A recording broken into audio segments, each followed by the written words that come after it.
My family's true colors showed when money entered the picture.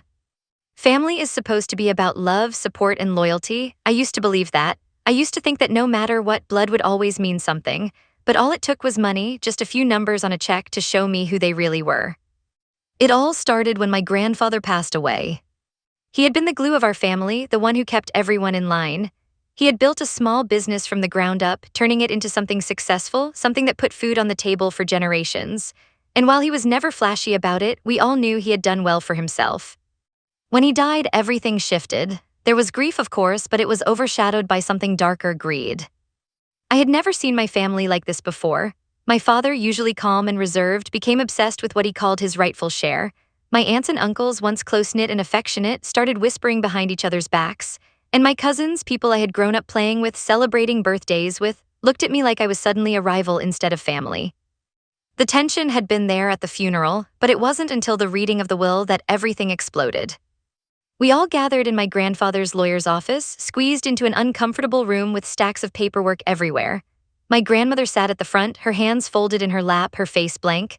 I knew she was still deep in grief, and I hated that she had to sit through what was about to happen.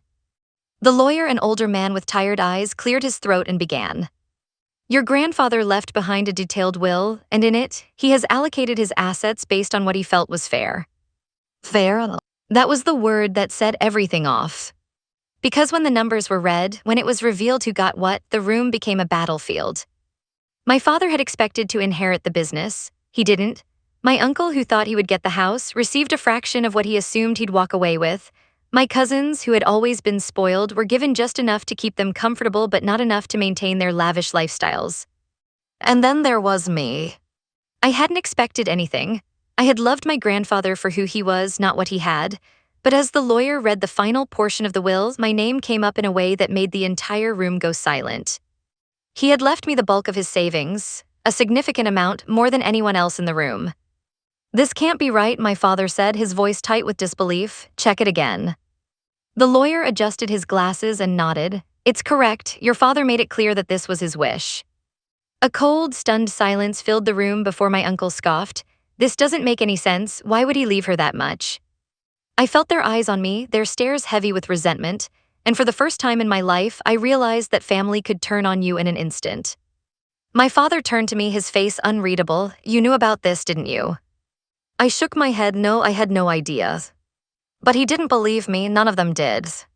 The argument started immediately. Voices were raised, accusations were thrown. My cousins muttered about how unfair it was, my uncle said something about contesting the will, and my father, my own father, looked at me like I was a stranger. You need to give that money back, he said, his tone firm. It's not yours, it belongs to the family. I stared at him, shocked. Grandpa made his decision, this is what he wanted. He must have been confused, my aunt chimed in. You should do the right thing and split it evenly. The right thing, I repeated, feeling something inside me snap. The right thing would be respecting his wishes, not trying to rewrite them because you don't like what they say. That was when I saw it, the moment their love for me was replaced with something else, something uglier.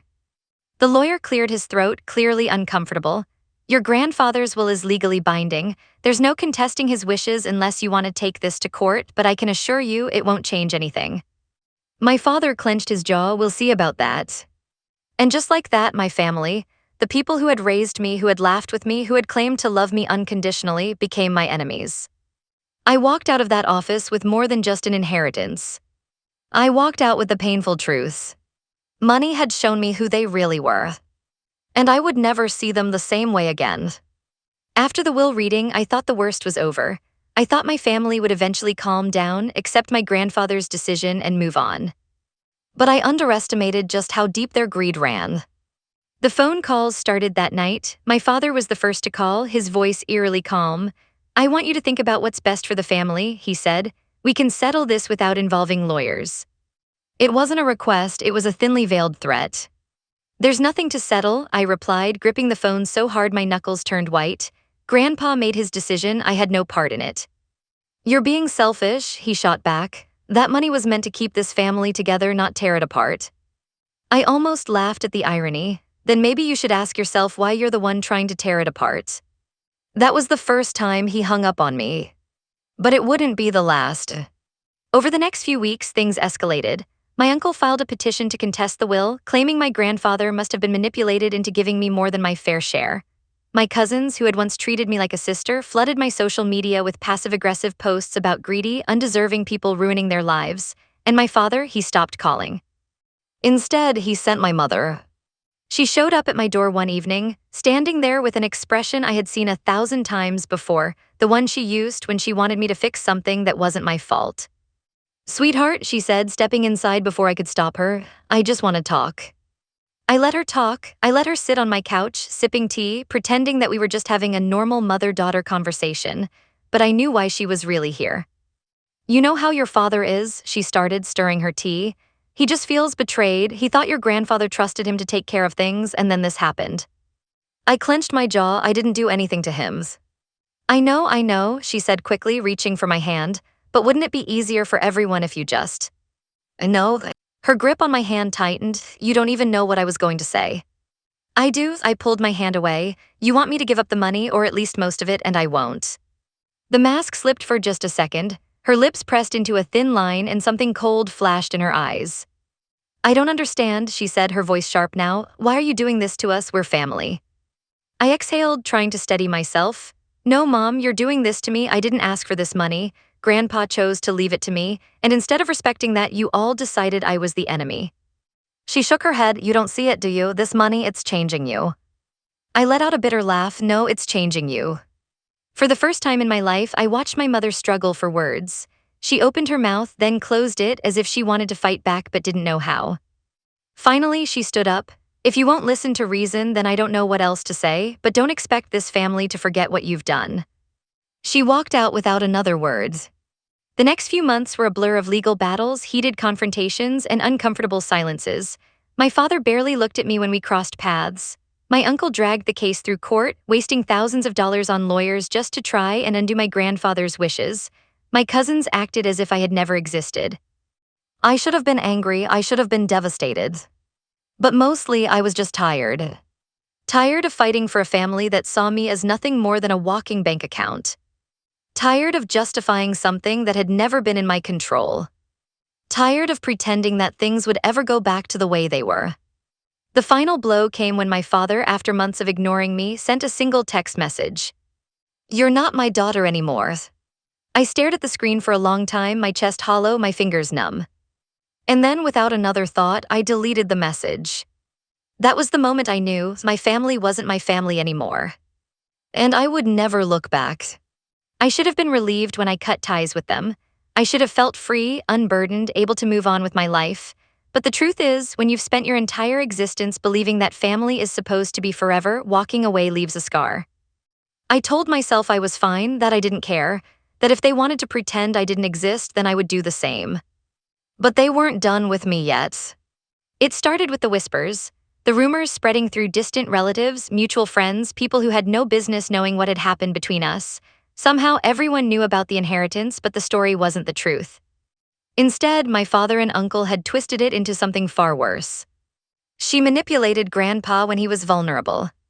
She pressured him into changing the will. She knew exactly what she was doing.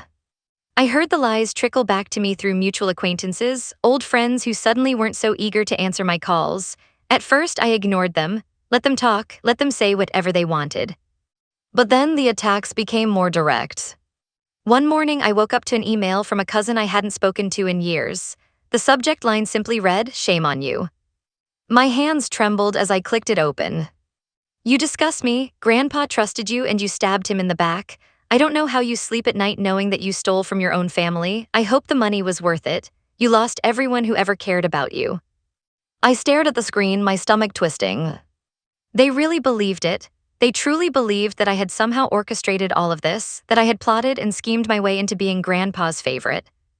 I could have defended myself. I could have sent out messages explaining that I had never even known about the will, that I had never asked for any of it, but I knew it wouldn't change anything.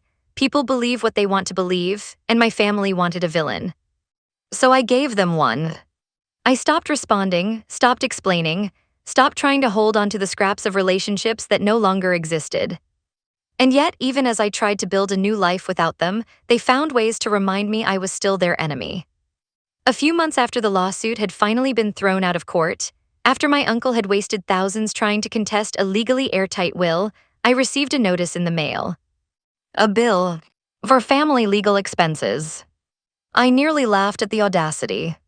My father and uncle had racked up legal fees trying to take away what was legally mine, and now they expected me to cover the cost of their failure. The attached note was just as unbelievable. Since you're the one who benefited most from Grandpa's death, it's only fair that you cover what your greed has cost this family. Pay your share or we'll make sure you regret it. That was the moment I realized something important. This was never about Grandpa, it was never about grief or fairness or some deep sense of justice. This was about power. They had spent their entire lives believing that money equaled control, and the fact that I had it now, that I held something they thought belonged to them, was something they couldn't tolerate. I didn't owe them anything, not a cent, not a conversation, not a shred of guilt. So I did the only thing left to do. I shredded the letter, blocked every remaining family member who still had access to me, and went to bed that night with the best sleep I had had in months. Cutting them off should have been the end of it, but it was. Because soon after, the threats began. At first, they were subtle, a call from an unknown number that ended as soon as I picked up, an anonymous message saying you'll regret this. Then they escalated. One night, as I was coming home from work, I noticed a car parked near my apartment, the same car I had seen twice before. The second I approached my building, the engine revved and it sped off into the night. I told myself it was a coincidence. Until the next day when I found a note taped to my door. Money doesn't buy loyalty, but it sure can buy payback. I stared at the words, a chill crawling down my spine, my hands clenched into fists as I ripped the note down. They weren't just bitter, they were furious, and now they were trying to intimidate me. I should have gone to the police. Maybe I was naive for thinking they wouldn't actually do anything, that they were just lashing out, but I wasn't afraid of them. No, I was done with them. So instead of cowering, I installed security cameras. I changed my locks. I made sure they knew that no matter how much they tried to scare me, they would never have control over me again. And when the next call came in, another unknown number, I picked up, my voice steady. I don't know which one of you this is, I said, but listen closely. I'm done playing games. If you come near me, if you harass me again, I will press charges. There was silence. Then a low chuckle, you think you've won. I smiled coldly, I know I have. I hung up, and that was the last time they ever tried to contact me. It took time to heal, time to accept that some family bonds are not meant to last, time to rebuild a life where I was no longer looking over my shoulder, waiting for the next betrayal. But I did it. And in the end, I realized something. I hadn't lost a family. I had lost the illusion of one. And that was the greatest gift my grandfather could have ever given me. Even after all the threats, all the intimidation, I still clung to the idea that maybe, just maybe, things would settle down, that my family would accept reality and let me move on. I was wrong. One evening, I came home to find my front door slightly ajar. My heart stopped. I was sure I had locked it that morning. Slowly, I stepped inside, my pulse thudding in my ears. The apartment was dark, eerily silent, but something felt off. Then I saw it. The living room was a mess, drawers yanked open, papers scattered across the floor, my bookshelf overturned, its contents dumped in a heap. My stomach twisted as I realized what this was. A break-in. Panic surged through me, but I forced myself to move. I checked the bedroom, same destruction. My closet doors were wide open, clothes pulled from their hangers, my jewelry box emptied. The only thing left untouched was a single envelope resting on my coffee table, as if someone had carefully placed it there. With shaking hands, I picked it up and opened it. Inside was a single note, scrawled in messy handwriting. You don't deserve it, we'll take it back one way or another. I dropped the note like it was on fire. My breath came fast and shallow. This wasn't just some random burglary, this was them. My family had finally crossed the lines. The police arrived within the hour. They took my statement, asked if I had any enemies, if I suspected anyone. I wanted to tell them everything about the inheritance, the threats, the toxic unraveling of my family, but would it even matter? Instead, I kept it simple. My family's been harassing me over money, I admitted. I think this was a message. The officers exchanged looks. One of them, a middle-aged man with tired eyes, exhaled. Family disputes over money can get ugly, he said. Do you have security cameras? Yes, but they were disabled. Whoever did this knew where they were. The officer nodded grimly. That makes it personal. We'll do what we can, but if they didn't leave fingerprints and nothing was stolen, it's hard to prove anything. I clenched my fists, so what do? Just wait for them to try again. Get a restraining order, change your locks, stay with someone for a while if you can, and if they contact you again, report it immediately. I swallowed hard and nodded, but deep down I knew something, a restraining order wasn't going to stop them. That night I packed a bag and left. I wasn't safe here. If my own family was willing to break into my home to leave threats, what else were they capable of? I needed distance, space to breathe. So I checked into a hotel under a different name, changed my phone number, and stayed off social media. For the first time in my life, I was hiding from the people who were supposed to love me.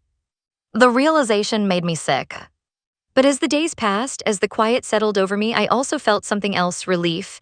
I didn't have to flinch every time my phone buzzed. I didn't have to dread opening my door. I could breathe again. And that's when it hit me. I had spent years walking on eggshells around my family. Years trying to keep the peace, trying to avoid conflict, trying to convince myself that deep down, they still cared about me. But now they had shown me exactly who they were. And I believed them. The final straw came a week later. I received an email from a distant relative, one I barely spoke to. It was short, almost casual. Your father's been telling everyone you're mentally unstable, that you stole the inheritance because you're sick and paranoid, that you ran away because you can't face the truth. I read it 3 times, my hands tightening around my phone, so that was their new tactic. If they couldn't intimidate me, they'd discredit me. I could have ignored it, let them talk, let them spin their lies, but no. I was done being their victim. So I did the one thing they never expected. I hired a lawyer. I had avoided legal action for months, thinking that if I distanced myself enough, they'd eventually back off. But I was done being passive. My lawyer drafted a cease and desist order, a legally binding document warning my father, my uncle, and anyone else involved that if they continued spreading false accusations or harassing me in any way, I would sue them for defamation and harassment. Within days, the letters were sent out, and just like that, the silence began. No more threats, no more rumors, no more lurking shadows outside my home. They had wanted control, but now they had something else. Fear. Because they finally understood that I wasn't playing their game anymore. The months that followed were peaceful. I moved to a new city, built a new life, surrounded myself with people who truly cared about me, people who didn't see me as a bank account, but as a person. And slowly I healed. One evening, as I sat on my balcony overlooking the skyline, my phone buzzed. A message from an unknown number. I hope you're happy you tore this family apart. I stared at the message for a long time, then without a second thought, I deleted it. Because I was happy, and for the first time in my life, I had no regrets. You'd think that after months of silence, after the legal threats, after moving to a new city and cutting all ties, they would have finally let me go. That they would have accepted the reality that I was gone, that the money was mine, that I was no longer under their control. But people like them, they don't let go, not when they think there's still something left to take. I had been settling into my new life, rebuilding myself, learning what it meant to be free from them. My days were peaceful, filled with work I loved and friendships that weren't built on expectations or obligations. For the first time in my life, I had no one to answer to but myself.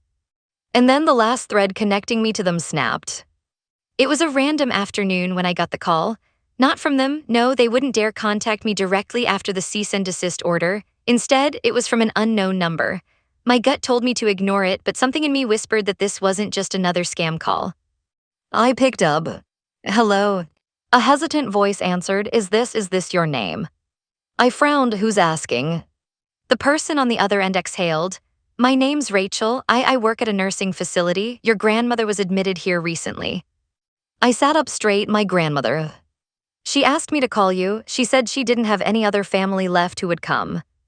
I felt my stomach twist. What do you mean, no other family left? Well, Rachel hesitated. Your father and uncle signed her over to the state. They didn't want to take care of her. She has no one listed as an emergency contact, but she kept saying your name. A lump formed in my throat. She asked for me. Yes, repeatedly. I closed my eyes. I hadn't spoken to my grandmother since before my grandfather passed. She had always been quiet during the family drama, never picking sides, always staying in the background. But she had never hurt me, never lied about me, never tried to take anything from me. And now they had abandoned her. Of course they had. She was of no use to them anymore. I'll be there tomorrow, I said, my voice steady. Send me the address. Walking into that facility the next day was like stepping into a past life. The sterile smell, the soft hum of quiet conversations, the weight of something unfinished pressing down on me. A nurse led me to her room. When I stepped inside, I barely recognized the frail woman sitting by the window. My grandmother, once strong and poised, looked smaller than I had ever seen her. Her eyes lit up when she saw me. "You came," she whispered. I sat beside her, of course I did. She reached for my hand, her grip weak but desperate. "I'm so sorry," she said, tears welling in her eyes. "I knew what they were doing to you and I said nothing. I was too afraid to stand up to them." I swallowed hard, forcing back my own emotions. "You don't have to apologize." She squeezed my hand tighter. "I should have protected you, but I was weak. And now they've thrown me away just like they tried to do to you." I felt something inside me crack. The final proof that my family, the people who had tried to ruin me, had never truly cared about anyone but themselves. I took a deep breath. "You're not alone, Grandma. I won't let them forget about you." For the first time in a long time, I saw relief in her eyes. I arranged for my grandmother to be moved to a better facility, one where she wouldn't be just another forgotten patient. And when my father and uncle heard about it, they called me. For the first time in months, my father's name flashed across my phone screen. I didn't answer. He called again, then he sent a text. "You had no right to do that." I stared at the message for a long moment before typing back. "She's my family, not you." Then I blocked his number. The final thread had been cut. There was nothing left tying me to them. No obligations, no lingering guilt, no need to wonder if they would ever change. I had saved the only person who mattered. And in doing so, I had saved myself. After blocking my father's number, I expected to feel relief, finality, and for a while I did.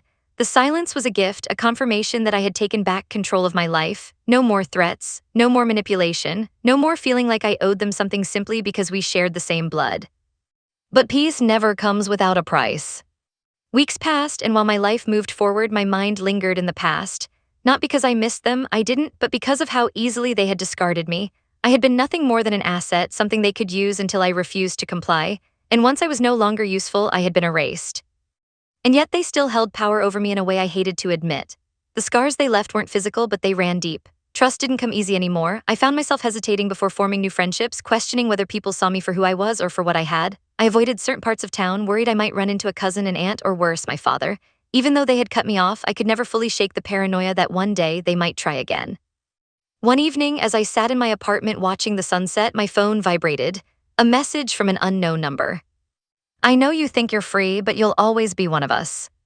A cold shiver ran down my spine. I didn't need to ask who it was from. The wording, the tone, it reeked of my father. I clenched my jaw, my fingers tightening around my phone. I could have ignored it, blocked the number like I had done before, but something inside me snapped. I was done living in fear. I typed a response. "You had your chance to be my family, you threw it away, you don't own me and you never will. This is the last time I acknowledge you." I hit send, then immediately blocked the number. And just like that, I let go of the last shred of fear they had left in me. Life went on, and for the first time it was truly mine.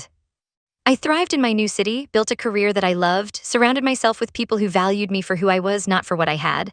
I traveled, tried things I never would have before, embraced the freedom that had once felt so foreign to me. I learned that family isn't defined by blood, but by love, by loyalty, by the people who show up for you when you need them the most. And through it all, I never heard from them again. Not on birthdays, not on holidays, not even when years had passed and the wounds had long since healed. They were truly gone. And that was the greatest gift they could have ever given me. One day, I received a letter in the mail. The return address was from my old hometown, but it wasn't from my father or my uncle. It was from a lawyer's office. I hesitated before opening it, my pulse quickening. Inside was a single-page document, a legal notice. My father had passed away. I sat down, reading and rereading the words, waiting for some kind of reaction to hit me. Grief, regret, something, but all I felt was an odd sense of finality. Along with the notice was an attachment, an outline of his final will. I had been left nothing. No mention of my name, no last words, no attempt at reconciliation. Just erased. I exhaled slowly, a strange mixture of emotions swirling inside me. He had spent so long trying to take what wasn't his, trying to control me even when I had broken free. And now, in his final act, he had chosen to pretend I never existed at all. And the truth, I was okay with that. Because I had already let go of him long before he had let go of me. I folded the letter, placed it back in the envelope and set it aside. Then, without another thought, I moved on with my day. I wasn't his daughter anymore. I never really had been. I had spent so much of my life believing that family was something unbreakable, that no matter what happened, the bond between us would always remain. That belief had been shattered. And now, standing at the end of everything, I had to redefine what family meant to me. The news of my father's passing didn't haunt me the way I thought it might. There was no grief, no sadness, no lingering questions of what if. He had made his choice just as I had made mine. His last act, removing me from his will, wasn't an insult. It was an admission that I had won, that he had lost the only thing he ever had left to control me. I threw myself into my life, no longer tethered to the ghosts of my past. My work flourished. My friendships deepened. I surrounded myself with people who truly cared about me, people who lifted me up instead of trying to tear me down, and most importantly, I learned to trust again. It wasn't easy. The scars from my family's betrayal didn't just disappear. There were moments, especially around the holidays, when I'd feel a pang of something, not longing exactly, more like a quiet mourning for the family I wished I had, the family I deserved. But that feeling never lasted long because the truth was I wasn't alone. One evening, as I sat at dinner with the friends who had become my family, I looked around the table and realized something. I had created something better than the family I was born into. I had built a life filled with love, with people who didn't see me as an asset or a burden, but simply as me. As the night went on, laughter filling the air, my phone buzzed in my pocket. For a moment I hesitated, an old habit I hadn't quite shaken, but when I pulled it out, I saw that it wasn't a number from my past. It was a message from one of my closest friends. "Your family to me just wanted you to know that." I smiled, my chest tightening in a way that wasn't painful but warm. I had lost a family, but I had gained something even better. And for the first time in my life, I realized that I was finally truly free.